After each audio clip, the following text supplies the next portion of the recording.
नमस्कार मित्रांनो, मी प्राध्यापक नितीन ज्ञानेश्वर, संपादक रोखोक मावळ। आजच्या आपल्या या कार्यक्रमामध्ये आजचे आपले प्रमुख पाहुणे म्हणजे मावळ तालुक्यातील एक युवा उद्योजक श्री हर्षल वसंत डंबे। सर्वप्रथम मी त्यांचं आपल्या स्टुडिओमध्ये सहर्ष स्वागत करतो। हर्षलजी, आपलं सहर्ष स्वागत। हर्षलजी बद्दल सांगायचं म्हटलं तर एका मध्यमवर्गीय कुटुंबामध्ये त्यांचा जन्म झाला। त्यांचे वडील श्री वसंतराव डंबे हे ॲम्युनिशन फॅक्टरीमध्ये नोकरीसाठी होते। त्याच्यामुळे घरची परिस्थिती तशी मध्यमवर्गीय आणि सर्वसाधारण। त्यांच्या संपूर्ण कुटुंबावरती, मग त्यांचे वडील असतील, त्यांची आई असेल, स्वतः हर्षल असेल, या कुटुंबावरती RSSच्या विचारांचा प्रभाव। त्याच्यामुळे पहिल्यापासूनच घरात अगदी शिस्त आणि हर्षलचं बालपणसुद्धा हे जास्ती तर संघाच्या शाखेतच गेलं आणि ते संस्कार लहानपणापासून त्याच्यावरती झाले। त्याचं शालेय शिक्षण बालविकास येथे झालं, पुढचं शिक्षण पुणे येथे आणि उच्च शिक्षण जळगावला झालं।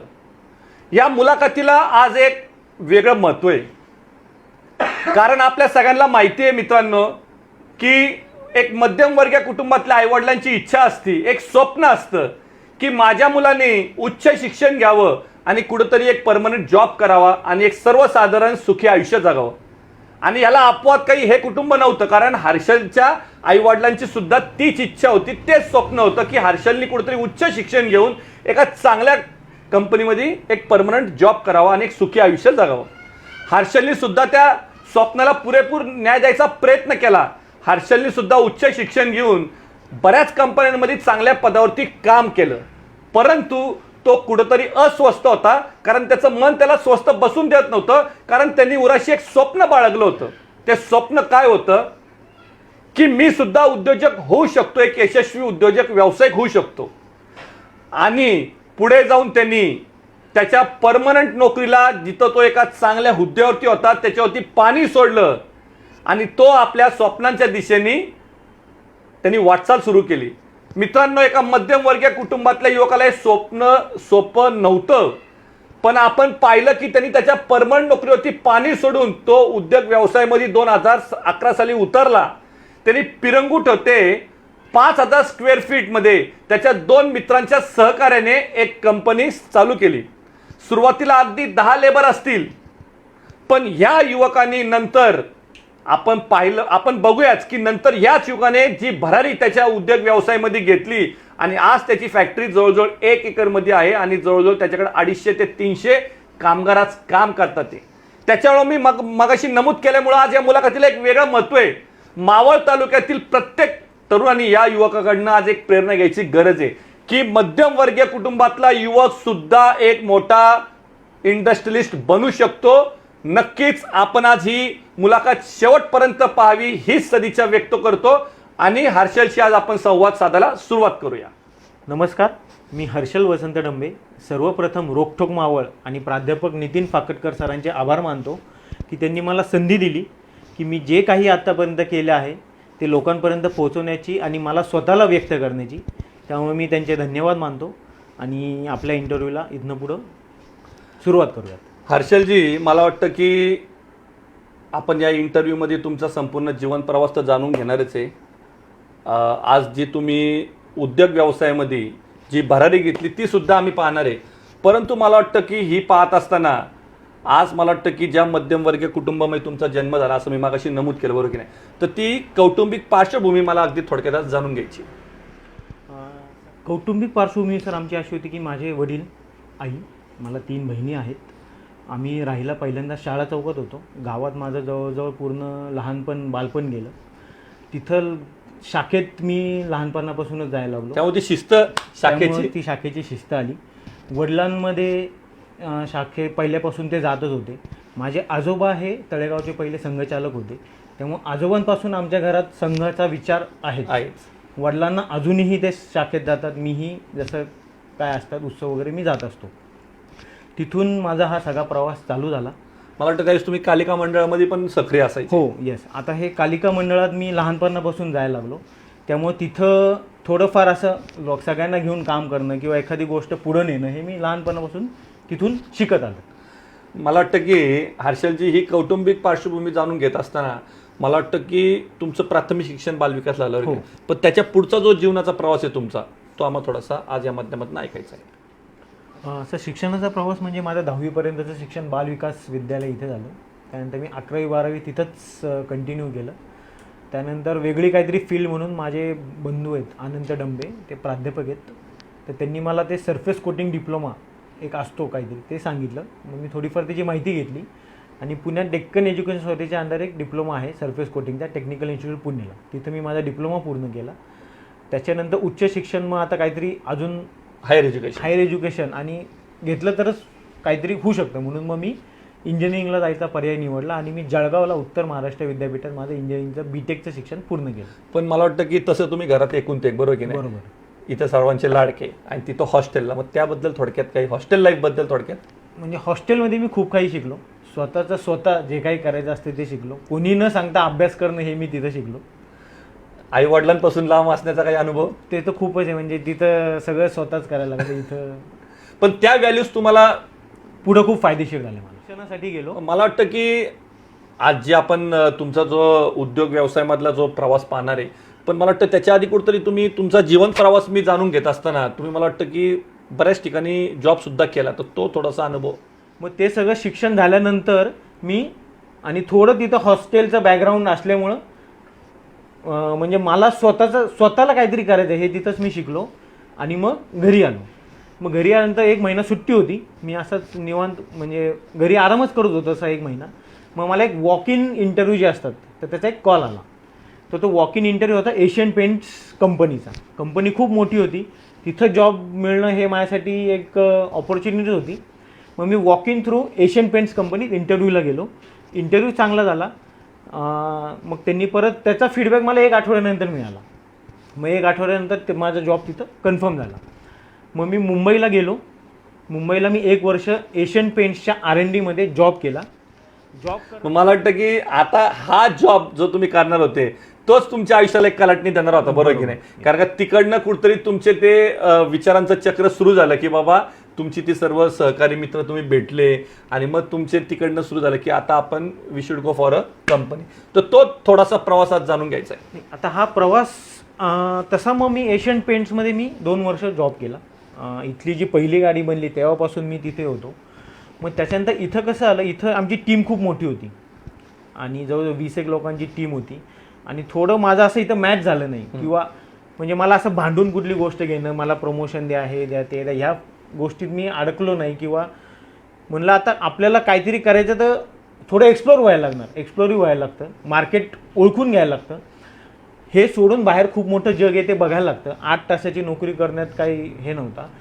तर त्यावेळेस माझं खूप नशीब चांगलं होतं की बिझनेसचा पहिला टर्निंग पॉईंट माझा तिथं आला. माझे पार्टनर योगेश ढगे आणि दुसरे पार्टनर भाऊसाहेब शिरसाट ह्यांच्याबद्दल मी तुम्हाला सांगेलच. तर माझे पार्टनर योगेश ढगे हे एक ॲक्झोनोवेल नावाची MNC कंपनी आहे, तिथं जॉब करत होते. त्यांचं मेनली प्लास्टिक कंपन्यांशी रिलेटेड होतं. मग त्यांनी मला विचारलं, बाबा माझ्या कंपनीत ओपनिंग आहे तर तू येतोस का? मग इथंही माझं व्यवस्थित होतं एकदम सगळं, पण मला ह्या चौकटीतनं बाहेर पडायचं होतं आणि फर्स्ट शिफ्ट सेकंड शिफ्ट हे मला असं कन्सेप्ट माझ्या डोक्यात पटतच नव्हता. म्हणून मग मी तिथनं बाहेर पडायचं ठरवलं आणि ॲक्झोनोबेलमध्ये मी स्विच झालो.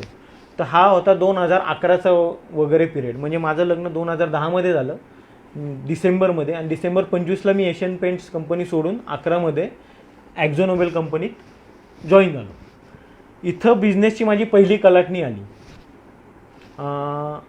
मग तिथं कसं झालं, म्हणजे माझं फील्ड असं होतं की जिथं जिथं आमचा पेंट जातो तिथं आम्हाला टेक्निकल सपोर्ट द्यायला लागतो.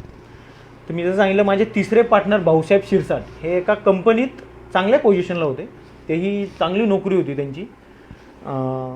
मग त्यांच्या कंपनीचं असं होतं की जिथं जिथं पार्ट्स प्लास्टिक पेंटिंगला जातात तर तिथं त्यांना व्हिजिट द्यायला लागायची. मग पहिली कल्पना बिझनेसची भाऊसाहेब शिरसाट जे आमचे तिसरे पार्टनर आहेत त्यांच्या डोक्यात आली. मग माझे दुसरे पार्टनर योगेश ढगे जे होते ते आम्ही मार्केटमध्ये फिरायचो. म्हणजे जिथं जिथं आमचा पेंट जायचं तिथं आम्हाला जायला लागायचं. ते भाऊसाहेब शिरसाट आमचे पार्टनर असल्यामुळं आणि त्यांच्या तिथं आमचा पेंट जात असल्यामुळं तिथं योगेश ढगे हे खूप वेळा व्हिजिट करत होते. मग व्हिजिट केल्यानंतर भाऊसाहेब शिरसाटांनी त्यांच्या डोक्यात ती कल्पना टाकली. आम्ही दोघं एका कंपनीत असल्यामुळं आमची रोज चर्चा व्हायची, भेटणं व्हायचं, हे व्हायचं. त्यांनी ती कल्पना माझ्या डोक्यात टाकली. मग असं तर एकमेकांचे विचार करत करत करत 2011मध्ये मेमध्ये शेवटी आम्ही फायनली ठरवलं की आता आपल्याला एक पाऊल पुढे येऊन बिझनेस स्टार्ट करायचा. म्हणजे असं म्हणायला हरकत नाही की 3 ध्येयवेडे तरुण आता एकत्र आले होते बरोबर. आणि आता काहीतरी एक नवीन प्रोफेशनल आयुष्याला ते सुरुवात करणार होते. बरोबर. एकदम बरोबर. मग आता मला सांगा की ठीक आहे, चला तुमचे तिघांचे विचार आले की बाबा आपण काहीतरी उद्योग व्यवसाय केला पाहिजे तुमच्या फील्डला रिलेटेड. हे विचार करणं एक नाण्याची एक बाजू असते आणि प्रॅक्टिकली इम्प्लिमेंट करणं ही नाण्याची दुसरी बाजू असते, जी आपल्यासारख्या मध्यमवर्गीय कुटुंबातल्या युवकांना फार आवड. कारण याला लागणारं कॅपिटल, बरोबर, याला लागणारं लँड, याला लागणारे रिसोर्सेस, मग ही सगळी जुळवाजुळ कशी केली? म्हणजे ती ग्राउंड लेवलपासून आम्हाला ऐकायची की ती सुरुवात कशी केली. का तुम्हाला हा प्रश्न विचारतो की बरेच आपल्या मध्यमवर्गीय कुटुंबातल्या तरुणांचं स्वप्न असतं की मला माझी इंडस्ट्री चालू करायची, हे स्वप्न असतं, पण ह्याची ग्राउंड लेवलला रियालिटी वेगळी असते. त्याची सुरुवात कशी करायची तर या मुलाखतीच्या माध्यमातून आम्हाला ते तुमच्याकडनं जाणून घ्यायचं आहे. तुम्ही सांगितलं तसं बरोबर आहे. म्हणजे प्लॅन करून एक्झिक्यूट करेपर्यंत खूप वेळ जातो. म्हणजे आम्ही प्लॅन केलं मे 2011मध्ये आणि आमचं एक्झिक्यूट झालं 13 मे 2012ला. जवळजवळ 2 वर्ष त्याला एक वर्षाचा तो कालावधी होता. म्हणजे 1 वर्ष आम्हाला प्लॅनपासून एक्झिक्युशनपर्यंत गेला. माझ्या पहिल्या प्लॅनचं इनॉग्रेशन पिरंगुटला 13 मे 2012 रोजी झालं आणि त्याची मुहूर्तमेढ आम्ही जुळवली होती 2011ला. तर 2011मध्ये मी जसं सांगितलं तसं आम्ही पहिल्यांदा ठरवलं की आपल्याला करायचं आहे. मग हे करायचं आहे, मग पण ते करायचं कसं, त्याला पहिलं लागणार होते फंड्स. बरोबर. मग आम्ही पहिल्यांदा ठरवलं की पहिली जी इन्व्हेस्टमेंट आहे ती आपण तिघांनी मिळून करायची आहे. पण आता परत तुम्हाला एक प्रश्न विचारतो की परत तोच मध्यमवर्गीय कुटुंबाची मानसिकता आली. बरोबर. की इन्व्हेस्टमेंट आणि म्हणजे मी प्रॅक्टिकली बोलतोय बरोबर की इन्व्हेस्टमेंट हा विषय ज्यावेळेस येतो त्यावेळेस आपण घरच्यांना अप्रोच व्हायचं कसं, त्यांना एवढ्या इन्व्हेस्टमेंटसाठी कन्व्हिन्स कसं करायचं, this is a very big difficult task for a middle class youth. बरोबर की? तर ते कसं तुम्ही जुळवलं? ते प्रश्न बरोबर आहे ना? एकदम बरोबर आहे सर. ते जुळवताना मी सर्वात पहिल्यांदा माझं नुकतंच लग्न झालं असलं मग पहिलं बायकोला सांगितलं की मला असं काहीतरी करायचं आहे, तू मला कॉन्फिडन्स दिला तर मी पुढे जाऊन आई वडिलांना सांगू शकतो आणि नेक्स्ट स्टेप करू शकतो. तर तिला समजण्यात मला थोडा वेळ गेला. तिने पॉझिटिव्ह रिस्पॉन्स दिला. तिने रिस्पॉन्स दिल्यानंतर मग मी बायकोनी रिस्पॉन्स दिल्यामुळे कॉन्फिडन्स वाढला. तिथं ऑलमोस्ट पूर्ण कॉन्फिडन्स वाढला. मग मी आईच्या पहिलं सांगितलं हवीत बाबा मी असं करायचंच आहे मला. तर वडिलांना पहिलं तू सांग मग मी सांगतो. मग आईनी पण थोडं पॉझिटिव्ह दाखवल्यानंतर मग आईनी वडिलांना सांगितलं. तिथं मी समजलं की ठीक आहे आता आपण डायरेक्ट बोलू शकतो. मग तिघांना मी एकदा एकत्र घरात बसवलं आणि सांगितलं असं मला करायचं आहे, मी कॉन्फिडंटलीच करणार आहे, मी कॅल्क्युलेटर रिस्क घेत आहे, मी इमिडिएट म्हणजे कॅल्क्युलेट रिस्क घेऊनच करतो आहे आणि म्हणजे मला कॉन्फिडन्स आहे की मी करू शकतो आणि माझ्या 2 मित्रांसोबत मी करतो. हे मी सुरुवातीलाच क्लिअर केलं की आम्ही पार्टनरशिपमध्ये करतो. तर खूप लोकांचं पार्टनरशिप करणं हा एक सक्सेस होईलच हे नसतं. बट मी सांगितलं नाही, माझे दोन्ही मित्र चांगले, आम्ही ते पार्टनर तिघं मिळून करतो आहे. थोडा वेळ गेला, त्यांनी विचार केला, मग नंतर त्यांनी मला ग्रीन सिग्नल दिल्यानंतर मग आम्ही चालू केलं. मग फंड्स कसे गोळा केले तर वडिलांनी आयुष्यात त्यांचं एक घरच काही होतं, ती कमाई होती.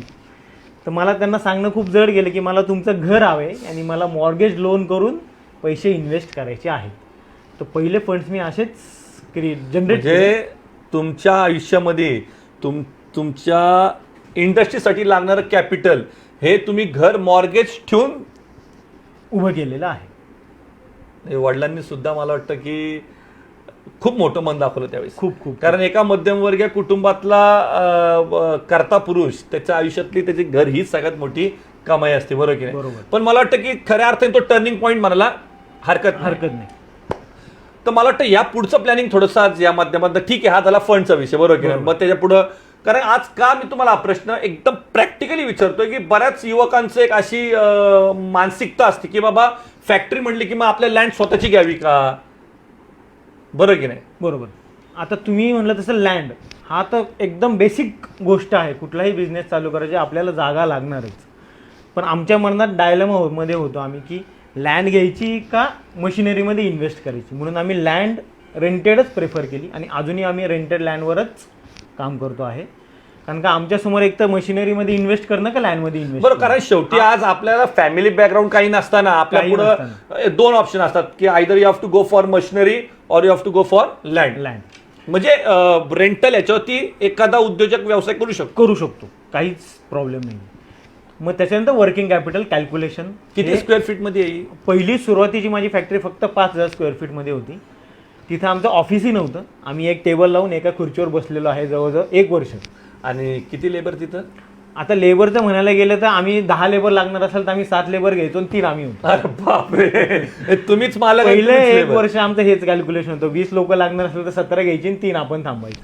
या कॅल्क्युलेशनने आम्ही पहिले वर्ष काम केलं. पहिल्या वर्षी प्रतिसाद कसा होता? पहिल्या वर्षी मग आता सांगायचं झालं की माझे तिसरे पार्टनर होते भाऊसाहेब शिरसाट. आम्हाला एक बिझनेस आम्ही कॅल्क्युलेशन सगळं केलं, वर्किंग कॅपिटलचं कॅल्क्युलेशन केलं. त्यानंतर बिझनेस येणार असेल आणि तो पुढं सस्टेन होणार असेल तरच होऊ शकतो, ग्रो होऊ शकतो.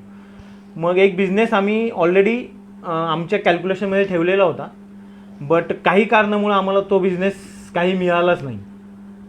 मग आम्ही परत मार्केटमध्ये फिरलो, थोडेफार ओळखी होत्या आमच्या. मग पिरंगुटमध्ये एक दुसरी कंपनी होती, त्यांना अप्रोच झालो. आमचं नशीब खूप चांगलं होतं की त्यांना एक नवीन प्रोजेक्ट भेटला आणि तो डायरेक्ट प्रोजेक्ट आम्हाला अवॉर्ड झाला. मग तिथून आमची ग्रोथ चालू झाली. म्हणजे पिरंगुटला आता खऱ्या अर्थाने तुमचं तुम्ही यशाचं शिखर क्रॉस करायला सुरुवात केली होती, बरोबर की नाही? बरोबर. पण मला असं वाटतं की हर्षल आणि त्याची 2 मित्र ही स्वस्त बसणाऱ्यांपैकी नव्हतीच. कारण का पिरंगुटचा हा स्टेबल झाला आणि त्याच्यानंतर तुम्ही चाकण MIDC मध्ये प्रवेश केला, बरोबर. आता आम्हाला चाकण MIDC मधलं तुमचं इंडस्ट्री बद्दल ऐकायचंय. ते सांगतो. आता पिरंगुटला जो आमचा प्लांट होता तो छोटा प्लांट होता. बॅच टाईप प्रोसेस होते. तर आमच्या पेंटिंग प्रोसेस असतात बॅच टाईप, कन्व्हेयर्स आणि ऑटोमेटेड. तर बॅच टाईप प्रोसेसमध्ये बऱ्यापैकी मॅन्युअल काम असतं. तिथं माणसांचं खूप काम असतं. मग त्याच्यानंतर एक स्टेप पुढे जायचं म्हटलं तर कन्व्हेराइज प्रोसेस लागते. त्याच्यात आउटपुट भेटतं, क्वालिटी भेटते, क्वांटिटी भेटते. बरं, क्वांटिटी भेटते. क्वांटिटी. आणि आता ऑटोमोबाईल इंडस्ट्री बघाल तर त्यांचे व्हॉल्यूम्स असतात. ते रोज 200 गाड्या, 300 गाड्या, 400 गाड्या असं त्यांचे प्लॅनिंग असतात. मग त्या 500 गाडीला एका गाडीला समजा माझे 4 पार्ट देणार असेल तर 500 × 4 असे 2000 पार्ट मला त्यांना रोजचे द्यायला लागणार. मग त्यानुसार मग क्वांटिटी वाढवायची आणि प्रोडक्टिव्हिटी वाढवायला कन्व्हेराइज प्रोसेस लागते. मग आम्ही नेक्स्ट स्टेप असं होती की आता कन्व्हेराइज प्रोसेस आपल्याला करायला लागणार. मग आम्ही त्यानुसार प्लॅनिंग चालू केलं. आमच्या तिघांचं सांगायला झालं तर माझे पहिले पार्टनर होते भाऊसाहेब, त्यांनी पहिली नोकरी सोडली आणि ते फुल टाईम बिझनेसमध्ये इन्व्हॉल्व झाले. मग जसा बिझनेस ग्रो झाला तसा अजून एकाची गरज होती. मग त्यावेळेस मग मी नोकरी सोडायचा निर्णय घेतला. त्यावेळेस मला घरी सांगणं खूप कठीण गेलं की बाबा मला नोकरी सोडून आता फुल टाईम बिझनेस करायचा आहे. मग त्यावेळेस घरच्यांनी पाठिंबा दिल्यामुळं मग मी 2013 मध्ये फुल टाईम नोकरी सोडून बिझनेसमध्ये उतरलो. 2013 तुम्ही फुल टाईम मी बिझनेसमध्ये उतरलो. मग त्याच्यानंतर 1 स्टेप पुढे जाऊन आता तिसऱ्या पार्टनरलाही नोकरी सोडायची होती आणि अजून बिझनेस ग्रो करायचा होता. मग 2014 मध्ये तिसऱ्या पार्टनरने नोकरी सोडून आम्ही चाकणमध्ये शिफ्ट व्हायचा विचार केला. चाकण हे एक रिमोट लोकेशन म्हणजे मध्यमवर्गीय ठिकाण होतं आणि तिथून सगळ्या इंडस्ट्रीजला सप्लाय देणं इझी असल्यामुळं, ॲक्सेसेबल असल्यामुळं मग आम्ही चाकण हे ठिकाण निवडलं. मग 2014 मध्ये आम्ही चाकणला शिफ्ट नाही झालो, दुसरा प्लांट आम्ही तिथं पिरंगुटचा आहे तसाच ठेवून आम्ही जे पिरंगुटला म्हणजे थोडक्यात तुमच्या कंपनीचं कंपनीचं स्वरूप सांगायचं ॲक्च्युली ते main basically we are into plastic painting business. ऑटोमोबाईलला जे चाइल्ड पार्ट्स लागतात तर ते मोठ्या कंपन्या असतात, OEMs म्हणजे ओरिजिनल इक्विपमेंट मॅन्युफॅक्चरर, ते सप्लायर्सकडनं आउटसोर्स करून घेतात. तर तसा प्रकारचा माझा बिझनेस आहे. म्हणजे फॉर एक्झाम्पल आम्ही Tata Motors, New Holland, John Deere tractors, Eicher tractors ह्यांना आम्ही जे प्लास्टिक पेंटेड लागतात, बाहेरनं जे पार्ट बसवले जातात, तो बिझनेस माझा आहे. तर ते प्लास्टिक पार्ट्स आम्ही पेंटिंग करून देतो आणि मग ते OEMsला जातात आणि ते त्यांच्या गाडीवर फिट करून मग ते मार्केटमध्ये सेल. तुमच्याकडे पेंट होतात ते? आमच्याकडे पेंट होतात ते. मग आता चाकणमध्ये सुद्धा तोच सेमच तुम्ही? चाकणमध्ये पण आम्ही तोच सेम केला. पिरंगुटला जे होतं ते आमचं कमर्शियल व्हेकल्स आणि फार्म सेक्शन आम्ही तिथं कॉन्सन्ट्रेट केलं होतं. आणि चाकणला शिफ्ट होताना आम्ही ऑटोमोबाईल सेक्शन टार्गेट ठेवलं होतं, म्हणजे जसे आपल्या नेक्सॉन गाड्या वगैरे. बरोबर.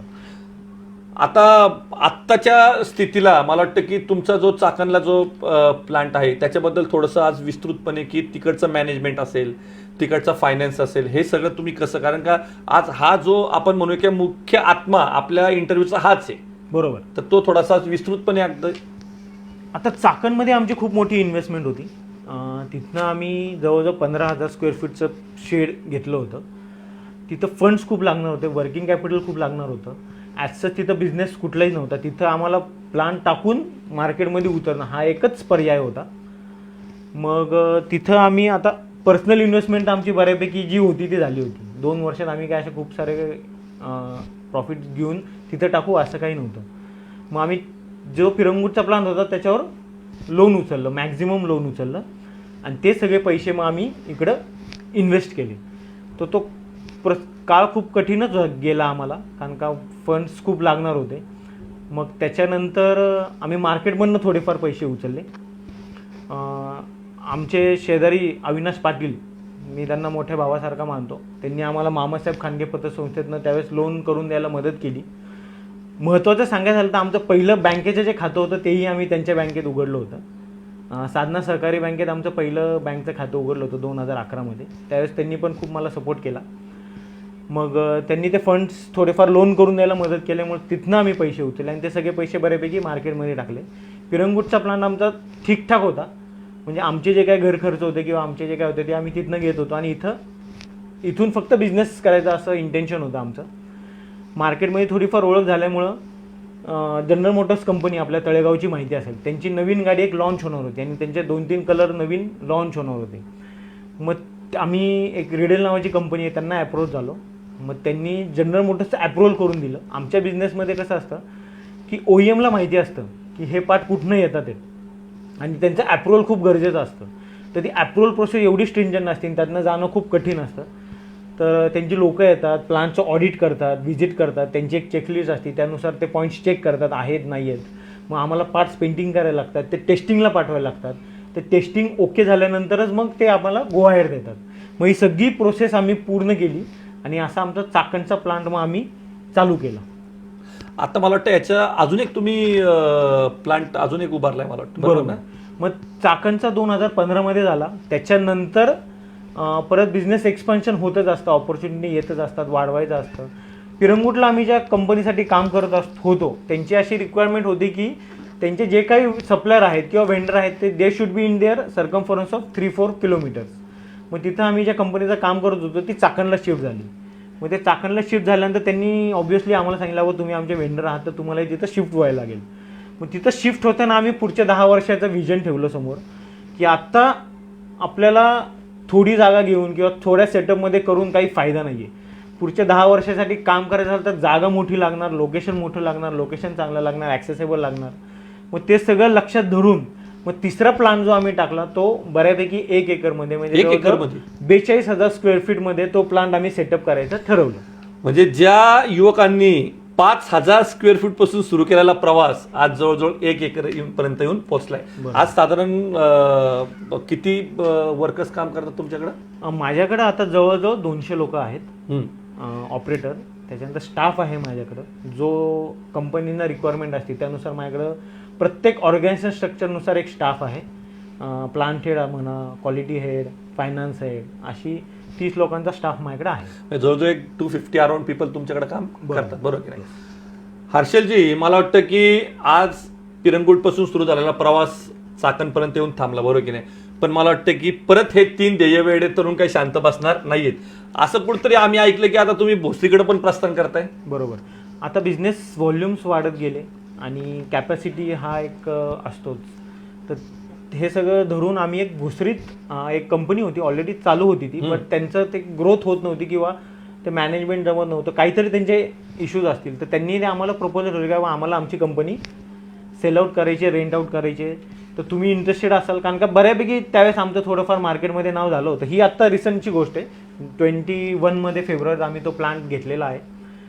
तर त्यांनी ते आम्हाला अप्रोच झाले की तुम्ही बऱ्यापैकी एस्टॅब्लिश आहात, तुमच्याकडे बिझनेस आहे, तर तुम्हाला हा प्लांट हवे असेल तर घ्या. मग आम्ही परत विचार केला की बाबा एक्सपान्शन होत आहे, बिझनेस येत आहे, तर काय करायचं, म्हणून तो प्लांट आम्ही आता फेब्रुवारी 2021मध्ये घेतला. हर्षलजी, मला वाटतं की आज एक सर्वसामान्य तरुणांना एवढंच वाटत असतं की हर्षल फक्त यशाच्या शिड्या चढत वरती चाललाय, बरोबर की नाही. पण मला वाटतं की या यशाचं शिखर गाठत असताना कुठेतरी आपल्याला आयुष्यातला एक बॅड पॅच सुद्धा येतो, बरोबर की नाही. बरोबर. आणि मला वाटतं की आज या मुलाखतीच्या माध्यमातून ते नमूद करणं सुद्धा गरजेचं आहे. कुठेतरी लॉकडाऊनमध्ये आम्ही ऐकलं की मला वाटतं पेपरमध्ये पण ती बातमी आली होती की तुमच्या चाकणमधल्या एका प्लांटला आग लागली आणि तो प्लांटच टोटली शटडाऊन झाला. तसा हा थोडासा भावनिक विषय, पण मला वाटतं याच्यातनं सुद्धा या तरुणांना एक मेसेज गेला पाहिजे. तर काय अगदी थोडक्यात तुम्ही काय सांगणार त्या इन्सिडेंटबद्दल?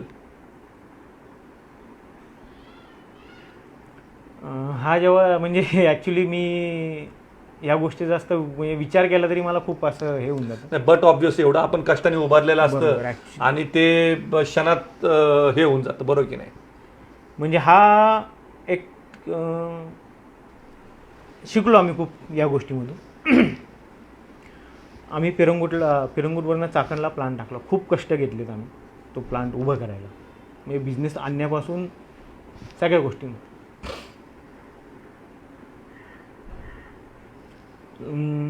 म्हणजे त्यावेळेस काम खूप होतं आमच्याकडं. जनरल मोटर्स जोरात चालू होती, त्यांना आमचा सप्लाय होता. त्याच्यानंतर टाटा मोटर्सचे खूप सारे प्रोजेक्ट आले होते आमच्याकडं, ते फुल फ्लेजमध्ये चालू होते. आणि त्यावेळेस एकदम जोरदार काम चालू होतं.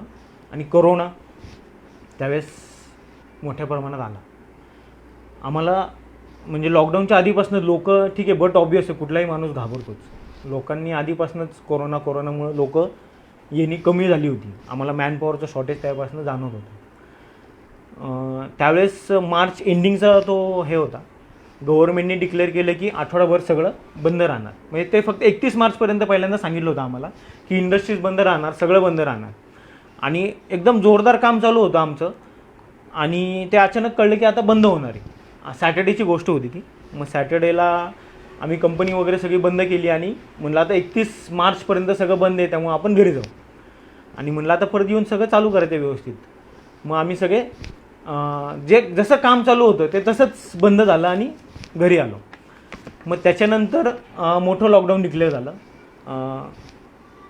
आपल्या सरकारने एक 15 दिवसाचं लॉकडाऊन डिक्लेअर केलं. आणि ते लॉकडाऊन एवढं स्ट्रिक्ट होतं की आपण कुठं जाणं येणं हे अवघडच होतं.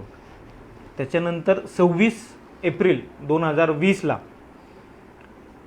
तिथं शॉक सर्किट झाला किंवा व्होल्टेजचा काही इश्यू झाला, काय कन्सर्न झाला, तिथं एक आमच्या त्या पॅनलला फायर कॅच केला. आमचा सिक्युरिटी वगैरे होता तिथं, बट त्याला आतलं एकदम असं काही जाणवलं नाही किंवा त्याला ते कळलं नाही. म्हणजे तो फायर असा आणि आमच्या ज्या गोष्टी होत्या त्या सगळ्या फ्लेमेबल होत्या आणि त्या ॲक्च्युली लगेच फायर कॅच करू शकत होत्या. खूप उन्हाळा होता त्यावेळेस, असं रसरसतं ऊन होतं. आणि त्याच्यात त्या सिक्युरिटीला ॲक्च्युली ते कळायला थोडा वेळ गेला. त्याला जेव्हा ते धूर वगैरे आला बाहेरून त्यावेळेस त्याला कळलं की आत काहीतरी झालेलं आहे.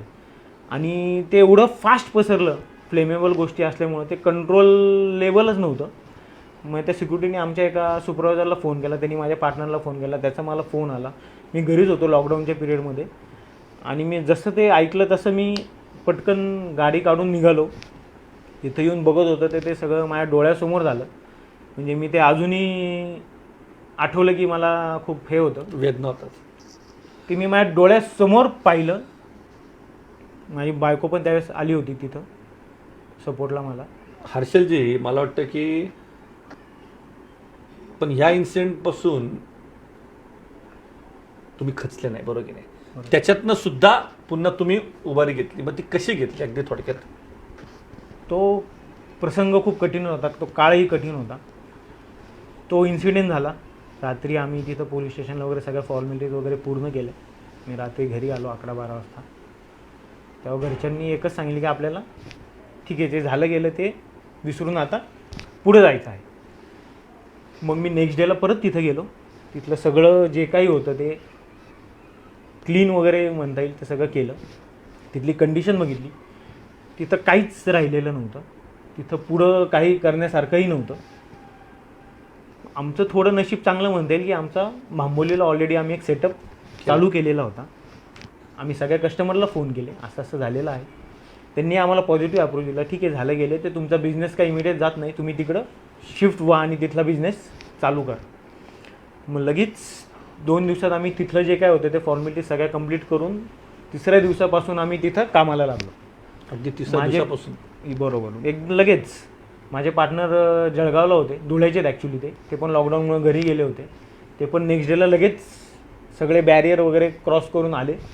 आम्ही तिघांनी आमची एक डिस्कशन करून ठरवलं की आता ठीक आहे, इथला बिझनेस सगळा तिथं शिफ्ट करून तिथं सेट करून परत आपल्याला सगळं ती जिद्द किंवा परत सेट करायचं ही जिद्द मनात तुम्ही ठेवली होती. 10 वर्षापूर्वी आमची जी कंडिशन होती त्याच कंडिशनला आम्ही परत आलो. आणि परत ह्याच्यानंतर पण आम्हाला खूप एक मोठं चॅलेंज होतं.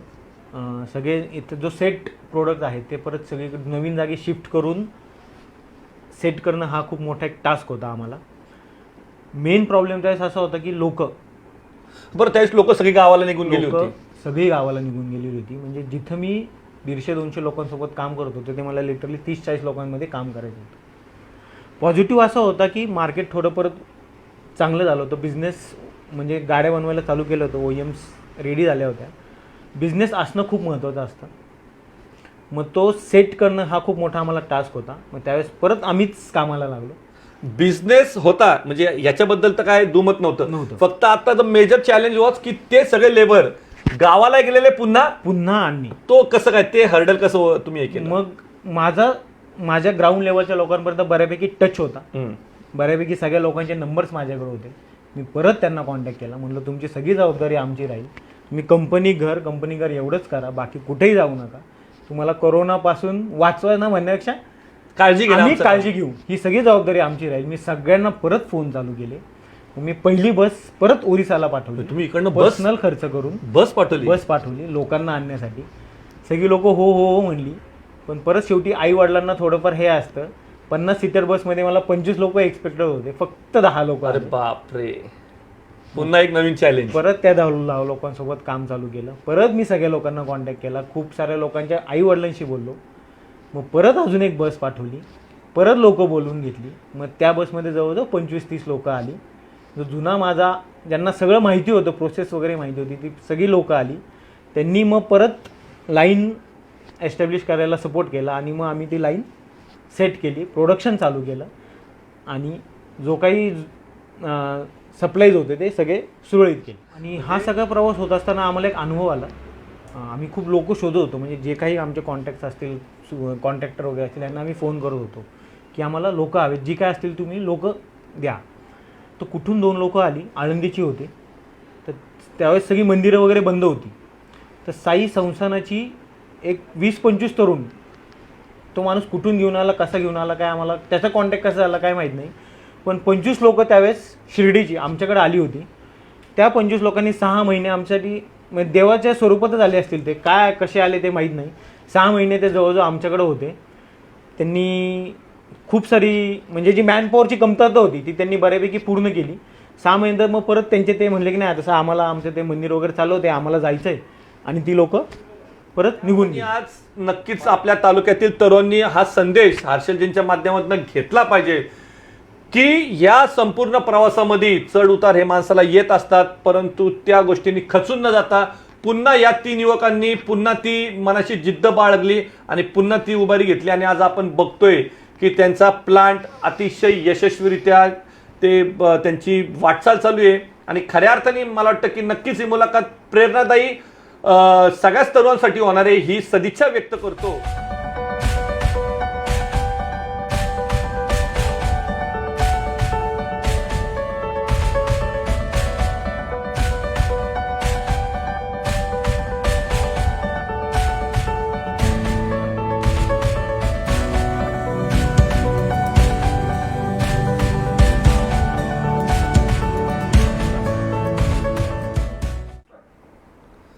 मित्रांनो, आत्तापर्यंत आपण हर्षलचा त्याच्या उद्योगधंद्यातला संघर्षमय जीवन प्रवास पाहिला की त्यांनी त्याच्या व्यवसायामध्ये जी उत्तुंग भरारी घेतली ही सुद्धा आपण जाणून घेतली. परंतु ही उत्तुंग भरारी घेत असताना हे शक्य झालं ते फक्त आणि फक्त त्याच्या आईवडिलांच्या खंबीर पाठिंब्यामुळे. आणि आज आपल्या या स्टुडिओमध्ये त्याचे आई बाबा दोघंही उपस्थित आहे. त्यांचं सर्वप्रथम मी सहर्ष स्वागत करतो. दादा, काकू, आपलं सहर्ष स्वागत. मला वाटतं की आपण आज सुरुवात करावी त्याच्या वडिलांपासूनच. दादा, पहिला प्रश्न तुम्हालाच की आज आम्ही हर्षलचा जो जीवन प्रवास, त्याच्या उद्योगधंद्यातली जी उत्तुंग भरारी, ही सर्व या मुलाखतीच्या माध्यमातून मांडत असताना एक असं जाणवलं की तसं वास्तविक मी सुरुवातीला सांगितलंच की हर्षल एका मध्यमवर्गीय कुटुंबात त्यांनी जन्म घेतला, बरोबर की नाही. आणि संपूर्ण पंचक्रोशीमध्ये RSSच्या माध्यमातून आपलं कार्य सगळ्यांना परिचित आहेतच. आपण ॲम्युनिशन फॅक्टरीमध्ये काम करायला, नोकरी करण्यासाठी, त्याच्यामुळं आपली परिस्थिती तशी घरची सर्वसाधारण, बरोबर की नाही. त्याच्यामुळं एक मध्यमवर्गीय कुटुंबातल्या आईवडिलांचं एक स्वप्न असतं की बाबा माझ्या मुलांनी उच्च शिक्षण घेऊन कुठेतरी एक चांगली नोकरी करावी आणि एक सर्वसाधारण सुखी आयुष्य जगावं, आणि हे प्रत्येक मध्यमवर्गीय कुटुंबातल्या आईवडिलांची इच्छा असते. परंतु आज या मुलाखतीला एक वेगळं महत्त्व आहे, कारण हर्षल जरी मध्यमवर्गीय कुटुंबातला असला तरी सुद्धा त्यांनी त्याच्या चांगल्या नोकरीला, चांगल्या हुद्द्यावर असताना त्या नोकरीवरती पाणी सोडून त्यांनी त्याच्या व्यवसायामध्ये पदार्पण केलं. फक्त पदार्पण न करता त्यांनी त्याच्या क्षेत्रामध्ये एक उत्तुंग भरारी घेतली आणि ती तुमच्या पाठिंब्याशिवाय शक्य नव्हती. दादा, तर तुम्हाला या माध्यमातून आज मला जाणून घ्यायचं तुमच्याकडनं की हर्षल ज्यावेळेस या उद्योगधंद्यामध्ये येत असताना तुमच्या भावना काय होत्या सुरुवातीच्या काळात? ज्यावेळेस त्याचा डिप्लोमाचा कोर्स झाला आणि त्याने जवळजवळ 1 वर्ष 1.5 वर्ष नोकरी केली, बरोबर, एशियन पेंटमध्ये. मग एक दिवशी त्याने हळूच त्याच्या आईला पहिले सांगितलं, नंतर मला सांगितलं की मी माझ्या 2 मित्रांच्या बरोबरीने कंप्लीट नवीन असा व्यवसाय करण्याचं माझी इच्छा आहे. तेव्हा मी थोडंसं घाबरलो. त्यानंतर त्याला म्हटलं, तुला जे लागेल ते मदत मी पूर्ण करेल, कारण माझी अजूनही सर्व्हिस आहे, त्याच्यामुळं तुझा प्रपंच वगैरे व्यवस्थित मी करू शकतो आणि तुम्ही काम करा, फक्त एवढंच पहा की त्याच्यामध्ये कुठलाही लॉस होणार नाही. आणि त्या पद्धतीने त्यांनी केलं आणि पिरुंगुटमध्ये त्यांनी एक प्लॅन्ट चालू केला. पिरुंगुटमध्ये आम्ही सगळे उद्घाटनाला वगैरे गेलो होतो, गणपतीला जायचो. तर त्या ठिकाणी ते छोटंसं प्लॅन्टमध्ये त्याचा व्यवस्थित काम सुरू केलं आणि त्याचे जे 2 मित्र होते तेही खरोखर चांगले होते.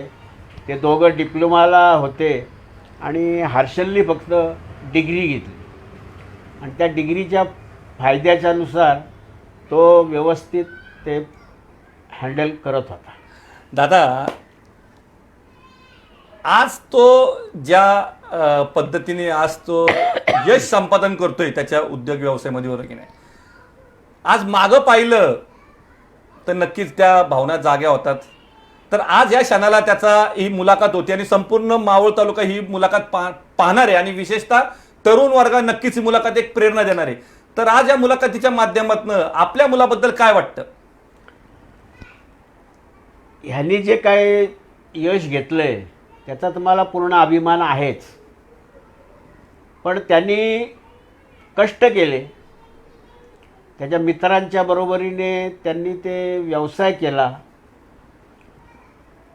स्वतः तो डिग्री असल्यामुळं त्याला पेंट टेक्नॉलॉजीची सगळी पूर्ण माहिती होती आणि त्या 2 मित्रांच्या बरोबरीने त्यांनी ते पिरुंगुटचं काम चालू केलं.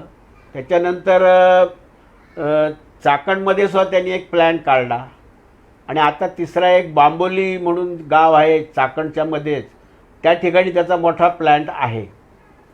हे सर्व करत असताना सुद्धा त्यांच्यावर दुःखाचे पण हे आले. त्यात त्यांचा एक पिरुंगुटचा आपला चाकणचा जो प्लॅन्ट आहे त्याला आग लागली, संपूर्ण बेचिराग झालं, जवळजवळ 4-5 कोटीचं नुकसान झालं. आणि एवढं असूनसुद्धा ती तिन्ही मुलं खचले नाही आणि त्यांनी परत त्याच्यातून उभा केलं आणि मग त्याच्यानंतर बांबोलीचा जो मोठा प्लॅन्ट आहे तो त्यांनी सुरू केला. मला वाटतं हे फार महत्त्वाचं आहे. दादांनी सुद्धा आता व्यक्त करताना स्वाभाविक आहे, एका वडिलांना आज मुलाचा एवढा अभिमान वाटणारच आहे. तर आज मला वाटतं की दादांबरोबर हर्षलची माय माऊली त्याची आई सुद्धा या स्टुडिओमध्ये उपस्थित आहे. मी त्यांचं सुद्धा सहर्ष स्वागत करतो. काकू आपलं सहर्ष स्वागत. काकू, आत्ता आपण सगळ्यांनीच ऐकलं की हर्षलचा जो आम्ही जीवन प्रवास मांडला, बरोबर की नाही? तर एक आई म्हणून आज तुमच्या भावना तुम्ही इथं व्यक्त करा. त्याचा आम्हाला सगळ्यांना अभिमान तर आहेच आहे. पण ज्यावेळेला तो जळगावला राहायला गेला तेव्हा मला त्याची खूप काळजी वाटली. पण त्यांनी तो कोर्स तिथे 3 वर्ष पूर्ण राहून खूप चांगल्या प्रकारे आम्ही जे काही पाठवू त्याच्यामध्ये सगळं छान राहून त्यांनी तो छानपैकी पूर्ण केला कोर्स आणि चांगल्या प्रकारे डिस्टिंक्शन मिळवून पास होऊन त्यांनी इथं येऊन स्वतःचे उद्योग उभा सुरू केला. तुम्हाला एक शेवटचा प्रश्न काकू, की आज या माध्यमातून तुम्ही या आपल्या मध्यमवर्गीय वडिलांना काय आव्हान करणार आहे आज, की ज्यांचे तरुण, ज्यांच्या घरातला युवक आज उद्योग व्यवसायामध्ये पदार्पण करण्यासाठी इच्छुक आहे, तर त्या मध्यमवर्गीय कुटुंबातल्या आईवडिलांना आपण काय आव्हान करणार आहे आज या मुलाखतीच्या माध्यमातून? काही नाही, मुलांनी पण आता थोडंसं पुढे होऊन थोडंसं बाहेरच्या क्षेत्रात उड्या घेतल्या पाहिजेत आणि स्वतःचे उद्योग व्यवसाय नोकरीच्या मागे न लागता स्वतःचे व्यवसाय सुरू करावेत आणि त्यातच त्यांना यश मिळावं सगळ्यांनाच. मला वाटतं की खऱ्या अर्थाने आज काकूंनी आपल्या भावना व्यक्त केल्या आहे आणि प्रत्येक मध्यमवर्गीय कुटुंबातल्या युवकांनी आज नोकरी पुरतं मर्यादित न राहता उद्योग व्यवसायामध्ये यावं असं काकूंनी आज या मुलाखतीच्या माध्यमातून त्यांच्या भावना व्यक्त केल्या आहेत. दोघंही आपल्या स्टुडिओमध्ये आले, वेळात वेळ काढून मी त्यांचे आभार व्यक्त करतो, ऋण व्यक्त करतो. धन्यवाद.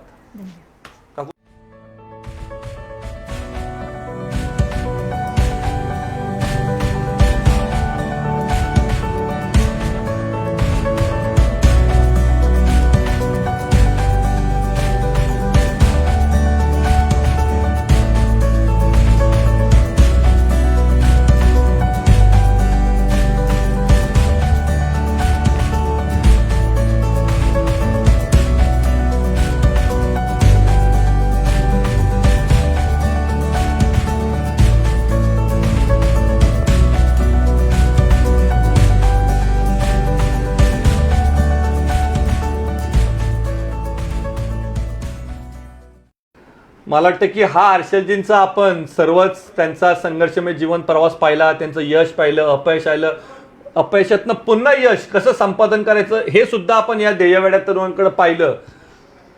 मला वाटतं ही मुलाखत त्यांच्या अर्धांगिनी, त्यांच्या धर्मपत्नीशिवाय पूर्ण होऊ शकत नाही. कारण पावलोपावली त्यांच्या मागं खंबीरपणे उभे राहणे त्यांचे आईवडील तर नक्कीच होते, परंतु त्याच वेळी या युवकाला साथ देणारी, त्यांच्या सुखादुःखात साथ देणारी त्यांची पत्नी होती. आज त्यांच्या धर्मपत्नीला मी आपल्या या स्टुडिओमध्ये निमंत्रित करतो.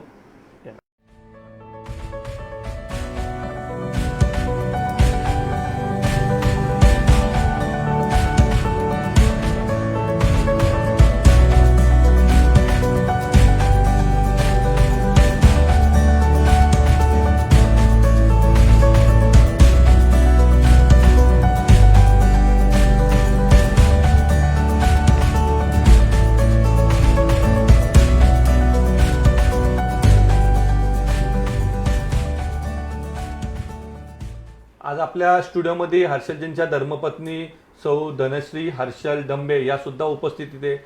आज जसं हर्षल त्याच्या फील्डमध्ये ऍक्टिव्ह आहे, एक यशस्वी उद्योजक म्हणून त्यांनी त्याची स्वतःची एक आयडेंटिटी निर्माण केली आहे, तसंच मॅडम सुद्धा आज एका तळेगावातील नामांकित प्रतिष्ठित शाळे मामासाहेब कांडकेमध्ये त्या सुद्धा आज विद्यार्थी प्रिय शिक्षक म्हणून काम करतात. ते त्यांचं सुद्धा आपल्या स्टुडिओमध्ये सहर्ष स्वागत करतो. मॅडम आपलं सहर्ष स्वागत. मॅडम, मला वाटतं की तुमचं नुकतंच लग्न झालं बरोबर, आणि त्याच वेळी हर्षलने निर्णय घेतला की नोकरीवरती पाणी सोडून आणि उद्योग व्यवसायामध्ये पदार्पण करायचं.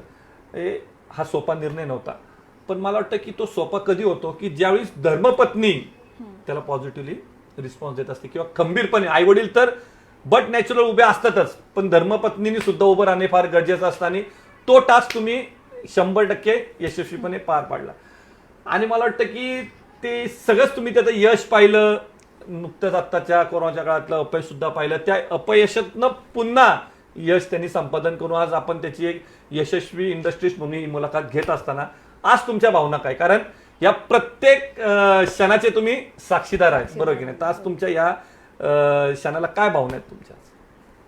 मला लग्न झाल्यापासून मी त्यांचा चढ उतार प्रत्येक गोष्ट खूप जवळून अनुभवली आहे आणि हर्षल ह्यांच्याविषयी सांगायचं झालं तर ते खूप डाऊन टू अर्थ आहेत. म्हणजे कितीही सक्सेस मिळू दे, त्यांनी कधीच त्याची हवा नाही केली किंवा ते कधीच असं त्यांनी दाखवलं नाही की आज माझ्याकडे एवढ्या सगळ्या गोष्टी आहेत. बरोबर. त्यामुळे त्यांचा डाऊन टू अर्थ हा स्वभाव खूप महत्वाचा होता माझ्यासाठी.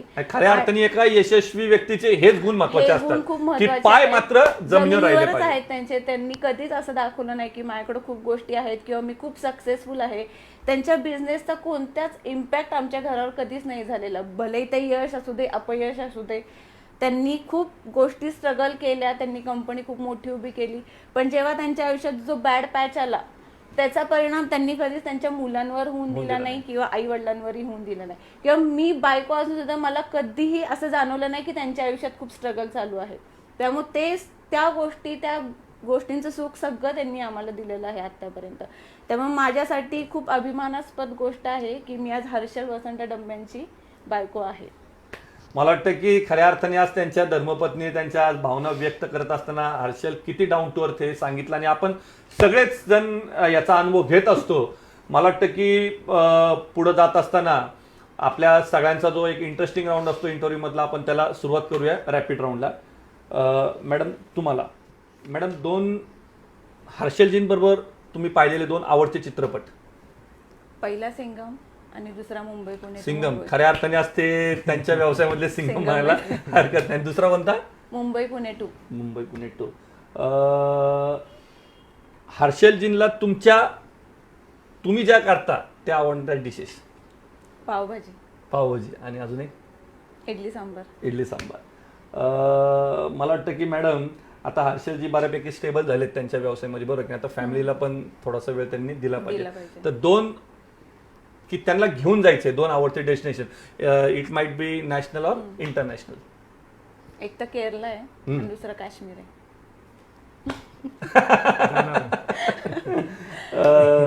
मॅडम मला वाटतं की आता ही संपूर्ण मुलाखत अतिशय प्रेरणादायी झालेली आपण पाहणारच आहे.